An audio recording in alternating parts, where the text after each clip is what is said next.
Unit Operation Classroom. Uh, Today, we are discussing a problem on pigeonhole principle. This is part of general aptitude. Pigeonhole principle with students across 10 standards. My name is Shikhar Bhattacharjee. Okay. A school has 100 students distributed among first to 10 standards. So let's say 10 standards, assume these are like classes or rooms. So we have 10 rooms here and we have 100 students. Okay. So first we'll discuss what is the pigeonhole principle. If there are, in colloquial terms, if there are n pigeons to be placed in M holes. So assume there are M holes here.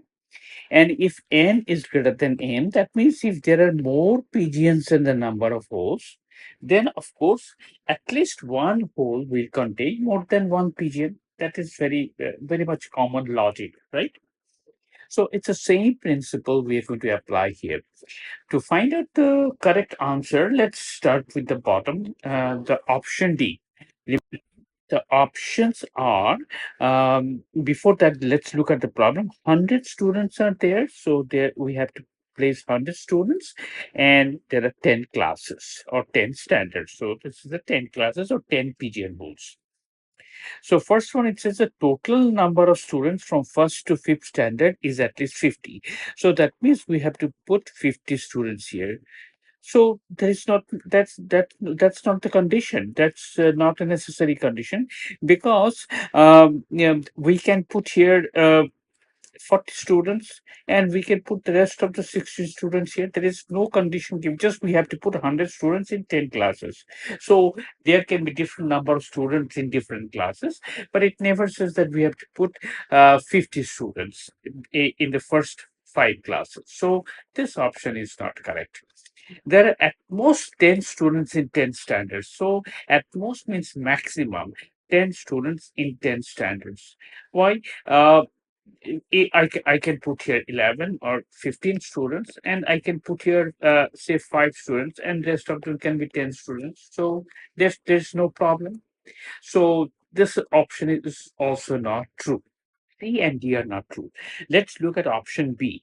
There is at least one student in each standard. Why? There cannot be, it is possible that there is no student here in this class at all. And rest of the students are distributed unevenly in the rest of the classes. So that is also possible. There is no condition that I have to do that. Only thing we have to do, we have to put 100 students in first to 10 standards, right?